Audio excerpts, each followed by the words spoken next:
Hey everyone, welcome to this video about dating as a pagan, as a witch, as a spiritual person. I thought long and hard about two things with this video. One, if I should even make it, because I don't know if I feel weird about it, if I feel like I'm putting too much out there. Even though it's not going to be super personal, I just wanted to be a helpful video for those of us who actually date in the pagan community or outside of it. And the other thing I thought long and hard about was the title, because I myself don't really identify as pagan anymore. I identify as a witch. And then at the same time, I think I have a lot of spiritual beliefs that make me seem weird to other people, which is very relevant in dating, obviously.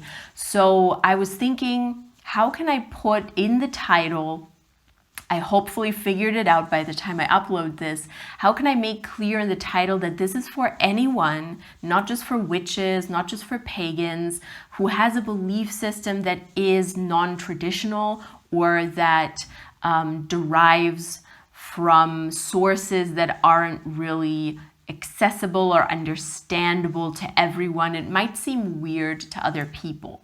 Now, the trouble with this video is that I tried to be as inclusive as possible. It's still not going to be applicable to just about everyone, obviously, because the beliefs vary, the practices vary, but we're going to go into that as well. So what I just want to say, who this video is intended for, is if you are open to dating anyone regardless of what they believe in, and if you don't want to limit yourself to just dating other pagans or just dating other people who have the same belief system as you, who are spiritual in the same way you are. And of course, there's standards, there's expectations you have, but you don't close your mind off to all of that. Now, there's a lot of ground to cover, just so you have an idea of what we're all going to go through. We're going to go through how to prepare for dating, and this is going to look a lot like anyone's preparation for dating, but it is a bit special for people who have, special beliefs or there's something weird about them. And I say weird in the sense that other people might find it weird. This is going to come up a lot in this video. Handling it if someone finds out or wants to know more about your spiritual practice, and then how you can handle if it doesn't work out, what you can learn from it, etc. So there's going to be a lot of general dating advice just because I feel like a lot of it is applicable to everyone, but I'm also, of course, going to go into the meat of what it means to date as a pagan or date as a witch. And at the end, I'm also going to talk about my personal experience a little bit. That's the juicy part, the tea. So hopefully that'll be interesting as well. So I said earlier that this video is for people who are open to dating in other communities and not just the pagan community.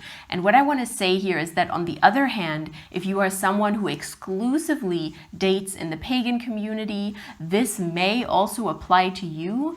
If you expect your partner to have the same beliefs as you, if you expect your partner to be sort of in the same vein or at least be spiritual as well in whatever way, then this video might still be interesting, but it's not going to be as relevant because I'm going to go into a lot of, the conflict between having a partner who knows nothing about spirituality and you being a very spiritual person and it having meaning in your life. Which means if you generally meet people in everyday life, such as spiritual meetups or coven meetings or pagan gatherings, chances are you will not struggle with a lot of things that I talk about here.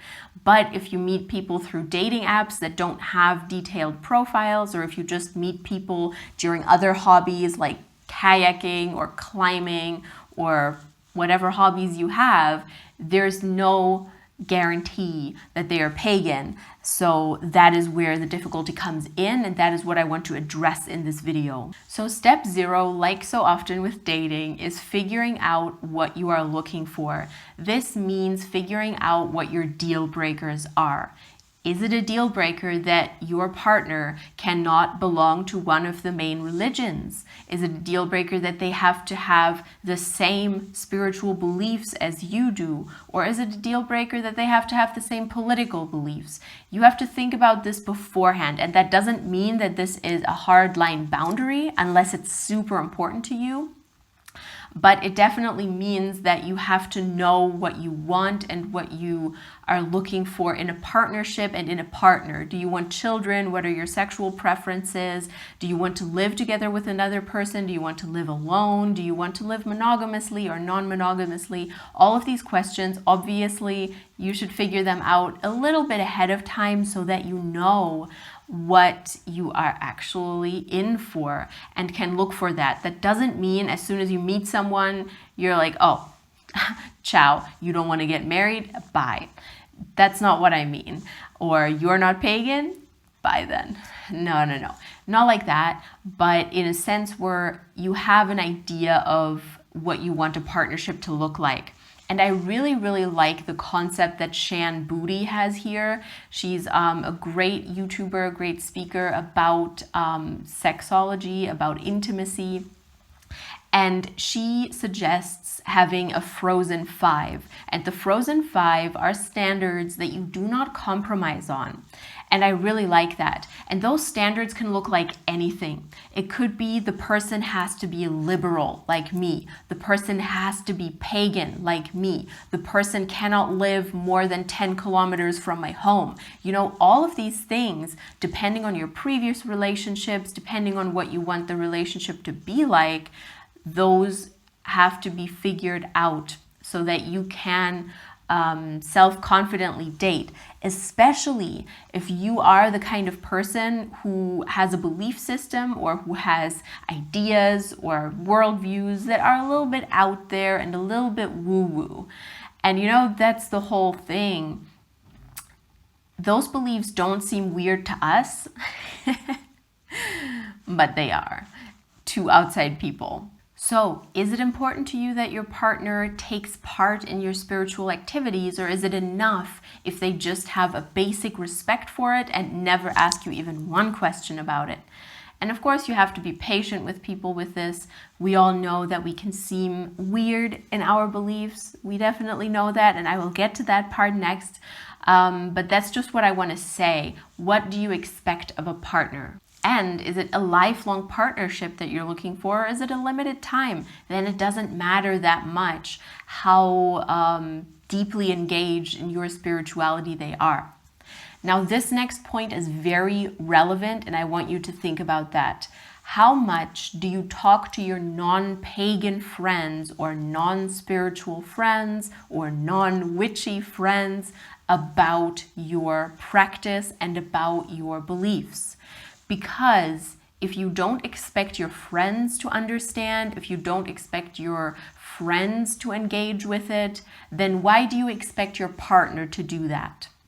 And I think this is something that a lot of people have to ask themselves, because many of us get very fixated on partners, have very high expectations of them. And of course, that can be valid, no question. But at the same time, I think we also have to respect that in the end, they are someone like a very, very, very good friend for us. And even if we have best friends who we never talk to spirituality about, that's relevant. You know what I mean? Why do you expect your partner to be interested if you don't expect the same of your best friend, let's say? But obviously, I don't want to say don't expect your partner to have a basic set of respect for what you do. That is obvious that we want that. Now, I highly, highly recommend online resources for figuring out what you want.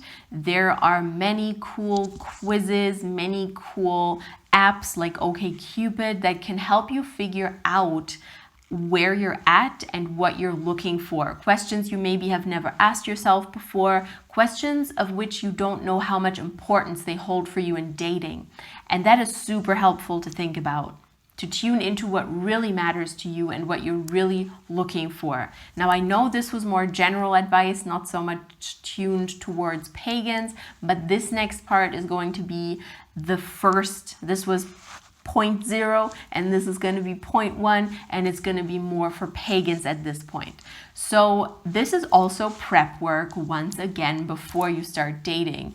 And this is basically about releasing shame about your practice. That is one of the first things you should do so that you gain self-confidence.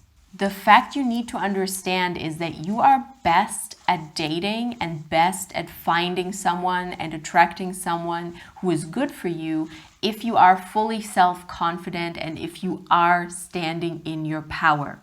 Now that is easier said than done, obviously, but we can do some prep work to make that easier for ourselves. And in order to not be shy or ashamed when a topic comes up, when someone kind of talks about it, you have to reflect a little bit. You have to set some boundaries. You have to think about, what do I want to talk to someone about? What do I not want to talk to someone about? And I think it's also important that at this point we start thinking about, and I mean this in the less judgmental way possible, how weird do we seem to the average person? As witchy people, as spiritual people, as pagans, we can seem pretty weird. I said that before and I'm gonna say it again. I think it's just a matter of being self-aware that this is a fact. I think sometimes people live in their spiritual bubble so much, in their witchy bubble so much, that it stops being weird for them, and that's amazing. But you have to be aware what is for other people potentially strange so that you can know how to react, know how to handle other people's reactions. And super important, before we do this, we are not doing this to shame ourselves, to make ourselves feel weirder, to make ourselves feel like we actually have a strange practice. Every single thing, listen to me, every single thing about your practice and about your belief system is valid if it helps you on your path. That is not what we are questioning here. We are questioning how we seem to other people. And the first thing we can ask ourselves is, what does my practice look like? Do I dance naked in the woods with my coven, or do I just believe in the law of attraction? One of the two is more socially accepted. You can guess which one. Or do you just say affirmations once a day, or do you meet your coven once a week and do a huge ritual with them? Or do you just do meditation every day? Or do you do really fancy astral travel rituals? And how much do you want to talk to someone about that? This is really where you have to think about what importance and what weight spirituality has in your life, and thus how much weight you want it to have in your partnership as you are dating other people. I know we all feel awakened and enlightened and legitimate, but we can't deny the fact that we seem a little bit woo-woo to people if they learn about our practices. And that is totally fine. If they can't handle that, that's their issue. But we also have to be in a mindset of being able to explain it to people and be self-confident about it, rather than getting coy as soon as someone asks us, what do we use affirmations for? Or why do we meditate, etc. Some of us, if you are not completely sure of your own practice, that can make you insecure.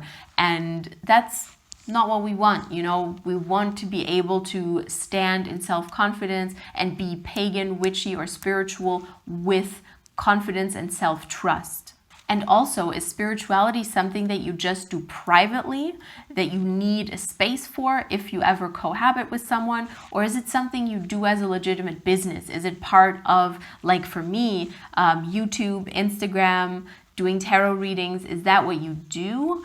Or is spirituality just like a mindset that is important to you in your life? I think that makes a big, big difference as well, as far as what kind of partner you'd look for, or what kind of level of understanding your partner needs to have. And at the same time, having it as a business also makes it more legitimate to other people. I think that's kind of sad, but I think it's a fact that if someone is spiritual, witchy, and crazy, and they make money with it, then people are going to be like, oh, okay, that's fine then. But if someone just does it privately, then people are like, why are they doing that? as if it was just for the money, But fortunately, unfortunately, in our society, earning money with something makes it more legitimate than not earning money with it. That's a big issue. And I think we all know which spiritual practices by now are relatively normalized and which ones are still a bit out there, so that we know what the impression that we make on people is like. I just want to say again, this is not about feeling embarrassed. It's not about feeling ashamed or illegitimate. Your practice is absolutely valid. This is just thinking about what the impression is that you make on other people. Now let's talk about boundaries. How much are you willing to share about your practice? There's 2 dimensions to this. There is the dimension where you ask yourself, how much am I willing to share? Like, do I even want to share what a certain spell was about? Do I want to share why I used roses in this one ritual? Do I want to share what I did with my coven this week? And then there's the other dimension, which is what do I need to share in order to feel deeply connected to a partner? Because some people, for them, if their partner never asks about their craft, if they are not interested in it at all, that means to them that they cannot have as deep of a connection with that person as they would if the person was interested in it. So how much are you willing to share, and how much do you need to share in order to feel connected to another human being? And also keep in mind, is it easier to hide your practice than to share it? If you are the kind of person who usually hides their practice from other people because you don't quite have that self-confidence in it yet, and it's sort of, you're in the beginning of your path, is it easier to hide it for now until you gain more self-confidence? Because a lot of people, in order to have respect for your practice or for your beliefs, they have to know that you actually believe in it. And if you're kind of like, yeah, well, I've been meditating for 2 weeks and kind of tried doing like this magical witch thing, then this is going to seem like you don't believe in it. And then they will be like, oh, what's going on there? So if you have full confidence in it, share it. And if you feel like you want to hide it for now, gain some more confidence, that is legitimate as well. If you are looking for someone who, if you act like this, if you act insecure and they still respect you and still say like, oh, okay, go figure it out, it's fine, then that's great as well. You can look for a person like that. I'm just saying generally people are more likely to understand where we are coming from if we have full self-confidence in what we are saying. Okay, let's move on to the second stage. This was all the prep work. We are finally done with the prep work. So now we are starting to meet people, whether it's through apps, in reality, through a hobby that isn't spiritual. This is it. You are going into the dating life. The first thing I want to recommend here is to find common ground. If you have no idea whether this person is spiritual, pagan, witchy, anything at all, you can sort of put out your feelers, because the more you know about all of these subjects, the more you know how someone would act who is also into them. What I mean by this is that if it's important for you that your partner is spiritual, then find out slowly but surely if they are. Not out of the blue. Don't ask questions out of the blue like, do you believe in the law of attraction? I mean, you can, obviously, but it's a little bit, that's like asking out of the blue, oh, do you believe in God? If you're the kind of person who asks questions out of the blue, like, do you believe in God? Are you Christian? How is your relationship with your mother? Then if you're that kind of person, you might as well ask openly, do you believe in the law of attraction? Or have you ever heard about witchcraft? You can ask these questions openly then, but that takes a lot of confidence. So this approach that I'm saying is a little bit more low-key.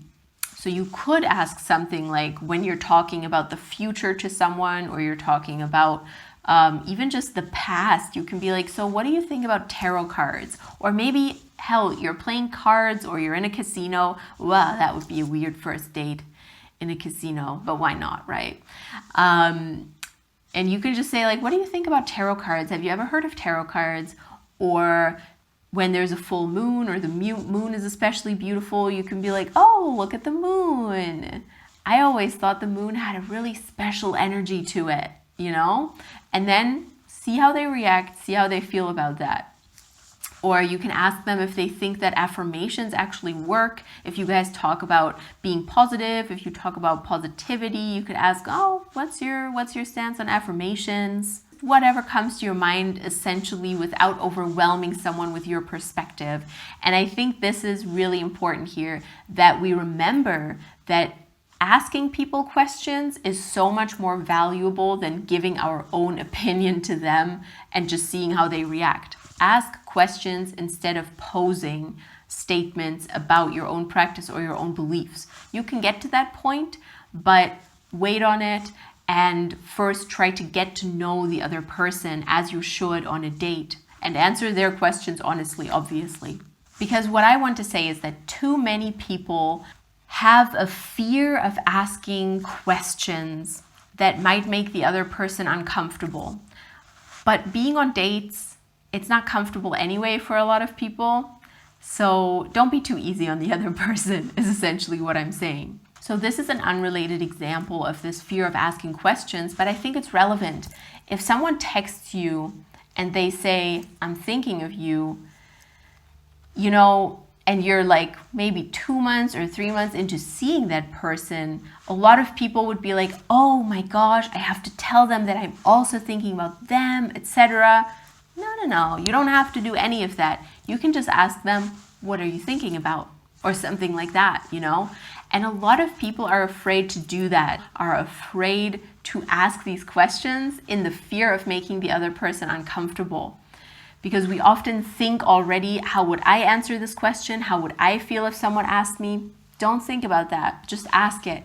If someone asks you an uncomfortable question, you can ask a counter question. If someone says something that makes you uncomfortable, you can ask them a question to understand it better.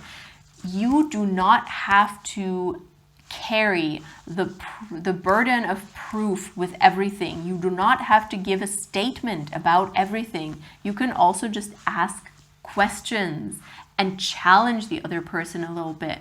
And I think too many people are afraid of that in my experience. Now, the next stage would be that you come out as pagan or spiritual to them. I will make a separate video on how to do this because it's such a multifaceted topic once again, and I can't cover all of that in this video. But let's say the person has kind of caught onto it and it's not really working out. That's sort of what I want to talk about. Because if it does work out, there's certain things you can do in order to make other people understand your beliefs and your practices. And I'm going to go very deep into that in the next video. But for now, we're just going to leave it at that. But I do want to quickly talk about what it's like when it's not working out. What I want to say about that is don't settle for less. If someone is disrespectful, obviously, if someone makes fun of it, that's not good. But I'm also a proponent of giving people time with things to get used to them. Maybe they don't care at all, and that bothers you. Maybe they care too much, and that's annoying for you. There's all sorts of directions. Everything can happen there. And you should always be aware of what this does to you. Do you feel unloved if someone takes zero interest in your spirituality? Then address it with this person. Or do you feel disrespected when someone laughs about it? Does that make you feel bad? Then talk about it with that person. Don't be afraid to have difficult talks, especially in the beginning of the relationship. Because as Matthew Hussey, one of my other favorite YouTubers about dating and about relationships, says, if you don't do this in the beginning of a relationship, you're not going to do it 5 months in, because 5 months in, the person will be like, what? You never told me this bothered you. So do it right away, and then it's going to be easier. And then the person has a chance to figure out whether they want to be with you and whether they can accept your spirituality and your religion. And you have a chance to see if you can accept their behavior about your spirituality. Now, to wrap this up in a more relaxed manner, I'm going to talk about my personal experience with all of this, and I hope that the tips up to now, the questions up to now, have been helpful for you. Let me know how you feel about it in the comments. whether you have any more tips, because I feel like this is such a huge topic that I can't possibly cover it all and possibly give just good advice, give all the advice, even though I wish I could. But it's really reducing it to a level where it's hard to make it universally applicable. So feel free to share your experiences. I am now going to share mine with you. Keep in mind, this is my own opinion. This is not my advice for other people. Everything beforehand, that was like tips I had. This is just my personal beliefs and my personal path with all of this. Meeting people in reality, I'm not super interested in. The reason for that is that it often seems like a waste of time because you know nothing about the person. I'm not saying this can't work out, but for me personally, it's not that interesting. Most of my connections come from dating apps like OkCupid, where you have an actual profile, where you are able to basically already tell people that you're a witch. My profile says that. And if you have an issue with it, then you don't write to me. It's as easy as that. If you don't read my profile, that's on you. You know what I mean? But with how I am, obviously, taking photos like this and making videos like this, I don't make that public on dating apps. But obviously, the thing is that people can still see my picture and kind of figure out that I'm a bit out there, that I'm not just gothic, but something else is going on there. And I think most people are smart enough to do that. Even if they don't read the text, they can tell that from my style, I'm in that realm. And then if they read the text and it says I'm a witch, it says I'm into tarot cards, it says I'm into psychology, then they know more of what's up. Generally speaking, in my personal experience, very few men will exclude you because of these things. We all know why that is. But I think it's very important to say that people who are honestly looking to date are generally very tolerant. My perspective on this might be colored by the fact that I live in a super tolerant city that has a lot of crazy ass people, including myself. And I think the tolerance here is generally higher. But I still think if someone is honestly looking to date and looking for the same thing that you are, they're not going to mind that you're spiritual or that you're witchy. So for me, I'm always open with it. If someone has an issue with it, I don't care. You know what I mean? But that's just me. So don't be afraid to write things like that in your profile. I just want to say that, because writing it in your profile is less weird than talking about it on the first date. It's honestly the same thing as with a lot of the questions that OkCupid has. For example, are you looking for a partner to have children with right now? You can answer that with yes or no. That is not something you would ask someone on a first date, because that's super serious, you know? So that is why I appreciate dating apps like that so much, because they really help you identify whether a person is going to work with you or not. On both sides. This isn't just about being like, nope, nope, nope, this person isn't for me, this one neither, and this one neither. But it is just about the two-sided thing, you know? They can also look at you and be like, no, no, no, not that one. And that's fine. That's fine. And that's exactly what these profiles are for. Another thing, personally, as a spiritual person and as a witch, I do not expect other people to really understand every single part of my practice. A basic interest in it is nice, but it's not something that I need. I don't want to talk about every single part of my practice or about my beliefs. And a partner is essentially like a very good friend for me. Even with my good friends, as I kind of mentioned and touched upon earlier, I don't always talk with them about these things. Very rarely, actually, I talk to them about the craft because it's a private thing. If they want to know more, they can watch my videos. They can look on my Instagram, you know what I mean?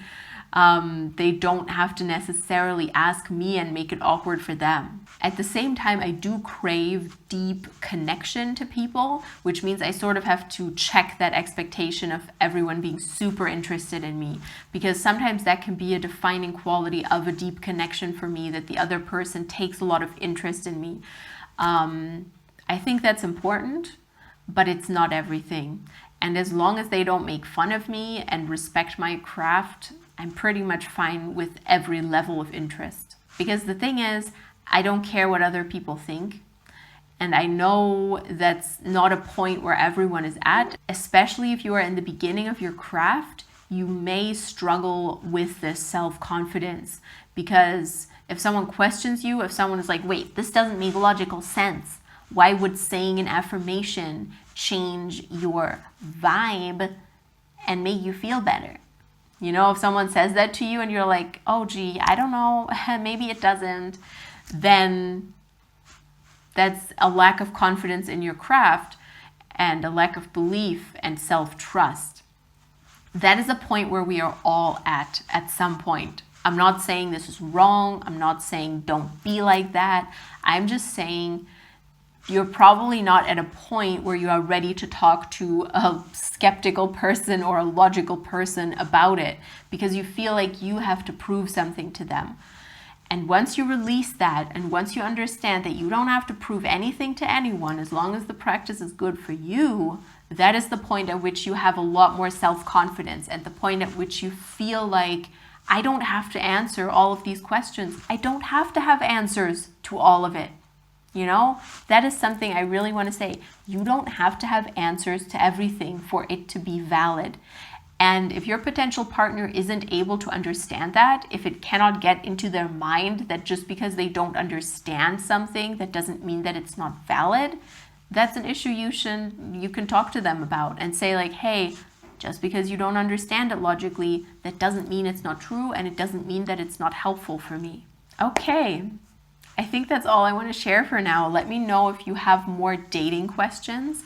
There is more to come. I want to talk about how to be in a relationship with someone who is unspiritual in a way. I want to tell you about how to tell someone that you're pagan, that you're witchy, that you're spiritual. And there's a lot of other topics that you guys asked me for, some of them more witchy, some of them less witchy. And I really look forward to talking about that. I hope you enjoyed this. As I said, let me know what your dating questions are below. You can also DM me on Instagram if you want it to be anonymous. My Instagram is going to be right here. Follow me there, DM me there.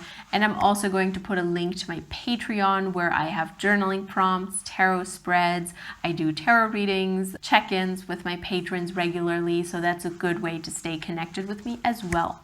Thank you so much for being here. Let me know what you think about this, because this is the first video I made about a topic like this. So I'm like, oof, how are my followers going to like this? So yes, thank you for sitting through this if you're still here right now, and I appreciate you. And I will see you very soon.